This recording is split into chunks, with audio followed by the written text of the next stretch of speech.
Chào các bác, lên cho bác một cái bếp từ đôi nè, rất là tiện lợi nha, có hẹn giờ cho mình luôn nè, tiết kiệm điện.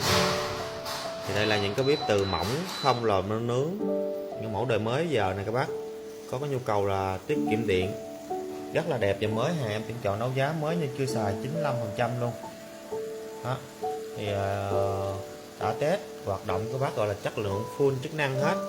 Bây giờ là mình tắt đi, mình qua cái bếp bên đây đó. Thì những cái mẫu này xài kiểu như là rất là phù hợp gia đình mình 3 đến 5 người hoặc 6 người thì mình mua cái bếp như thế này mình xài. Cái bếp này bếp phụ nha các bác, thì nó sẽ soi liu riu, còn như cái bếp chính đó, thì nó sẽ soi mạnh. Cái nào hai bếp đều có hẹn giờ hết.